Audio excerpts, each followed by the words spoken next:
Chicago is proof why socialism doesn't work. And argue with me if you think I'm wrong, but I swear this is a socialist city and it proves why socialism does not work. It doesn't work. It's broken. Let's find out what she got to say. Let's go.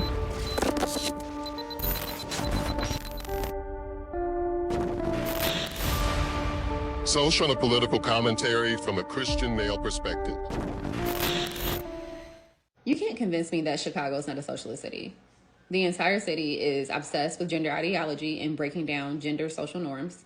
They love to belittle and neuter their police, and they have a very soft on crime approach. So if you get robbed, don't really expect to have anything come of that. Like, it's just is what it is. Alderman Hopkins has said that he wants to move the curfew up to 8 p.m. Do you think it's time to have that discussion, given what happened in Streeterville?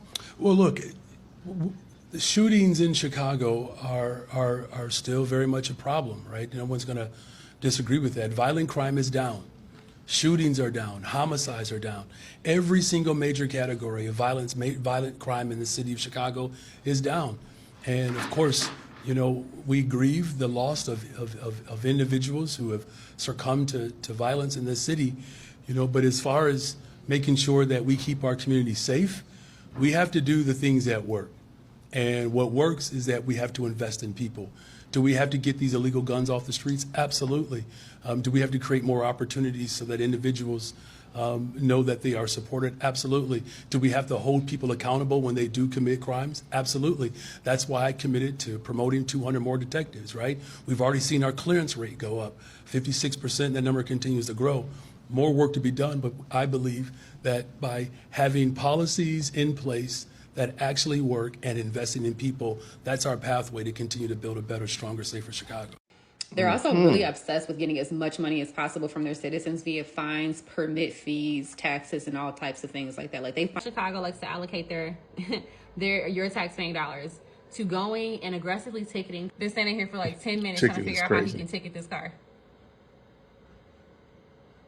Literally, they come like every other day to make sure they ticket people literally like be doing, going hammer time, like focusing all their energy. Find so many clever ways. Things like the tax on soda. You have to pay for your grocery bags in Chicago. People who don't live here probably are like, oh my God, you have to pay for grocery bags. They will ask you, how many bags do you need? Do you want bags? And then you have to pay for them here in Chicago. In addition to that, they literally spend the most per student. They spend $29,000 a year on each student in CPS, yet Black and Latino students read well below the national average and cannot read on grade level. If you're a Chicago public school student, your teachers are allowed to miss more class than you are. Students are considered chronically absent if they miss 10% of class days, about 18 days a year. But for teachers, their union contract lets them take off 25 days a year. That's not including seasonal breaks or holidays. Right now, the union is negotiating for another personal day and at least one more holiday. Radical union leadership makes it seem like teachers have better things to do than be in class. Is it any wonder students are feeling the same? There's a lack of school choice and accessibility, and they're really anti-homeschool here. They're anti-personal liberty and also anti-small businesses. Like I said, all the permitting and the fees and things that you would have to pay into as a small business owner, it makes it so clunky and so hard to even get going. They really do not encourage you to actually be able to create a thriving company. Also, when you think about the fact that they have really high minimum wages, you would think that that would be good, but it actually ends up creating less opportunity because small business owners can't really get up and going. Is it just me, or is Chicago's Mag Mile turning into a complete ghost town? Because I went there today to check out the closing of Forever 21 in Water Tower, and I noticed that, okay, not only is Forever 21 closing, but 4 stores, or maybe even 5 retail locations across the street from Water Tower were all vacant and looking to be leased or rented. And don't get me started on all of the retail spaces that were vacant within the Water Tower. Like, what happened to Victoria's Secrets? Whatever happened to Abercrombie and Fitch? They're all gone. But I powered through and made it to the Forever 21 sale. And if I could tell you anything, it's don't waste your time. The closing sale is a complete flop. Both the men's, the women's, the children, almost all of it is still full price with only 10% off. That doesn't even cover taxes in Chicago.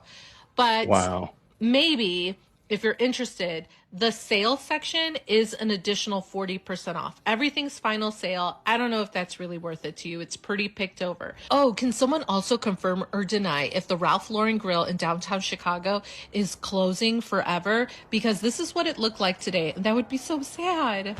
Lastly, the property taxes here in Chicago is always on the rise. They are always trying to see. Actually, Mayor Brandon just took major flack. He's the little clunky mayor they have here.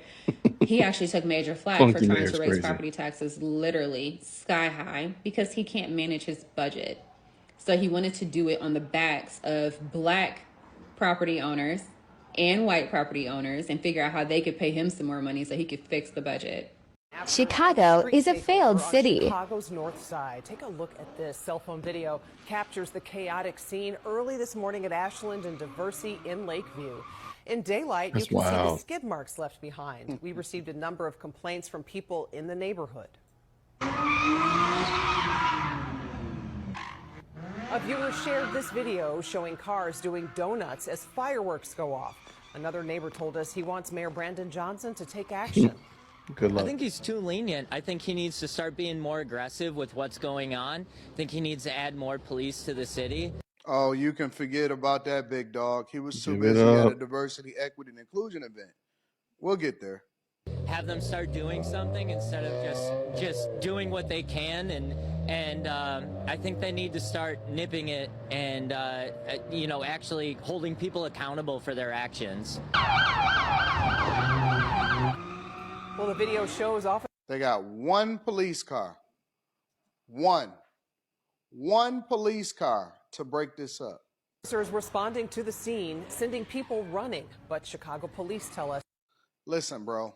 They have no information about the incident tonight. Of course they have no information. The Chicago police tells them that they have no information about the incident tonight. But everybody is running, everybody is scattering, and they had one police car. One police car. Wait till they start to graduate to be more like how they are over in Oakland and see what happened to that city. Wait till they graduate and they be more like how they are over in San Francisco and see how they graduate. I was looking in the comments of this video when y'all sent me this morning, and some of the people are trying to remove Brandon Johnson, the mayor of Chicago, from accountability. And they said that this is not a Brandon Johnson issue. This is a police issue. Well, how is it not one and the same? Because you know that the police officers are funded as far as their hiring, because let's be clear, for those of you that may not be familiar, because I'm intimately familiar with Chicago's finances, their police department, their immigration policies, how they refuse to work with the federal authorities in order to remove the bad actors out of their lives, all of that, right? Let's be clear.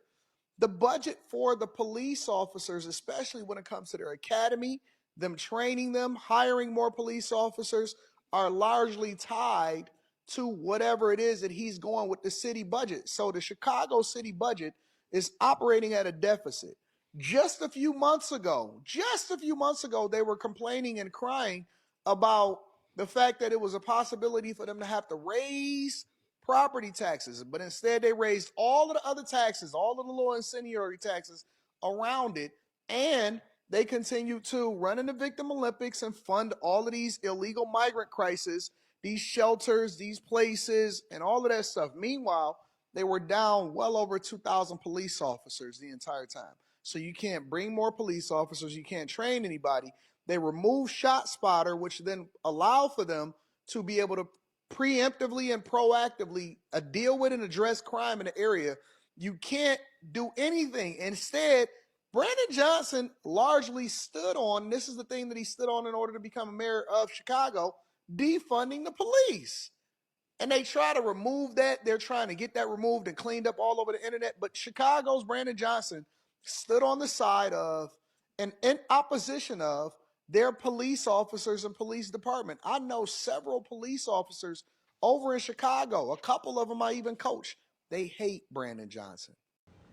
And then on the topic of property taxes, I would have to say, I think that Chicago gentrifies and opens up more property opportunities for people that are not Black.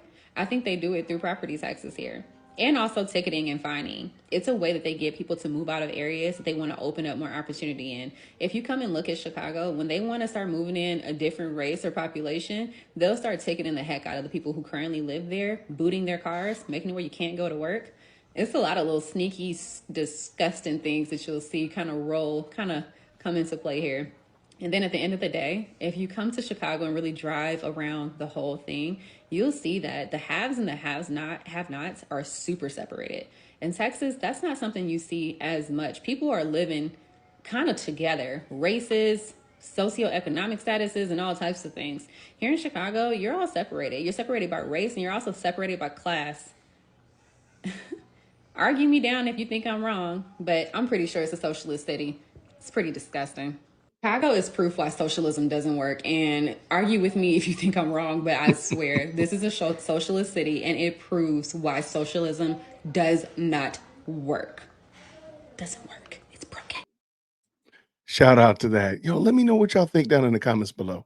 If you've heard this about Chicago or if you want to comment about another city. And I know pretty much everything in California you're going to get shout out. What do you think about New York or Detroit or Miami or Tennessee, Nashville? What about one of those places? Let me know. Atlanta. Let me know down in the comments below what you think.